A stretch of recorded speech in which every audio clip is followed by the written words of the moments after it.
you look at the big school division right now. You got Angola playing some good football, 5-1, 3-0 in conference. Garrett 2-0, 5-1. It's likely going to come down between those two teams again October 7th. Angola at Garrett.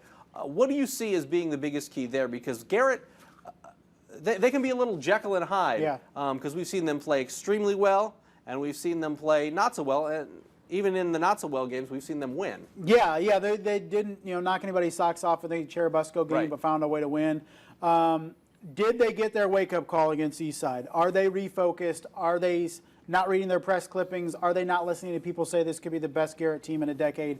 Are they ready to prove it on the field week in and week out? And I think week 8 we'll see that against Angola.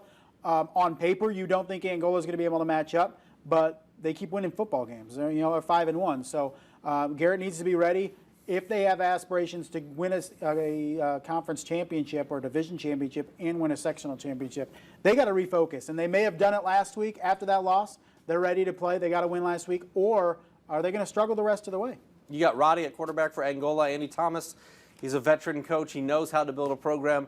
How impressed are you with what they've been able to do? Because I think it kind of reminds me of Carroll back in the day where you say, gosh, Angola should be winning or competing for a conference championship based on size, based on success in other sports. Why aren't they winning more? It looks like they may be turning that corner. Yeah, definitely. I think Andy Thomas is the right guy for that job to really turn around. You got a 4A school in Angola, so they are pulling from a large contingent of kids in the enrollment. So success breeds success. You go 5-1, you get 6-7 wins, all of a sudden more kids are interested to come out. And Angola has a lot of kids that are not playing football that could. So once you start winning and then getting you 10 more kids, then 15 more kids, then all of a sudden you're looking very strong. So I expect Angola to continue to improve and be a threat in the NECC for years to come. Small schools division, East Side 2-0 in conference, 4-2 overall. Central Noble, Cougars. The fiery Greg Moe, 2-0.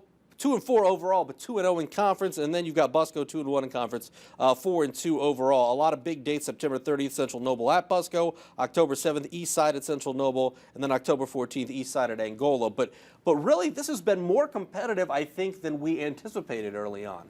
Yeah, Eastside still seems to be the clear-cut favorite in that division, but Cherubusco potential to beat anybody. And like you mentioned, Central Noble, while the schedule has not been the toughest for Central Noble, they're winning games, which we haven't been able to say much the last several years. You saw Greg Moe, he's just doing a tremendous job. In his first year, we thought he would be a good hire. Didn't know if he'd be able to turn around so quickly, but has done a tremendous job thus far. Finally, Week 7, what are you most looking forward to seeing on Friday night? Well, it's kind of rivalry. We have Carroll Homestead, we have South North, we have Lures Dwenger. So I want to see if Dwenger can recover.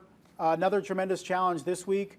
I think last week was surprising, but Dwenger's just got to get it going. I mean, the potential is there. They just need to get it going. And Carroll Homestead, I think, is very interesting because we think those are 2 and 3 in the conference, but Carroll's looked tremendous other than the Snyder game. Homestead has had flashes. They really dominated Northside last week. So. Yeah. Who wins that one? Because that very well could be a first or second round sectional matchup as well. All right. Very interesting stuff for Week 7. We'll be back here next Monday for Inside the Zone. For Justin, I'm Glenn. We'll see you next week.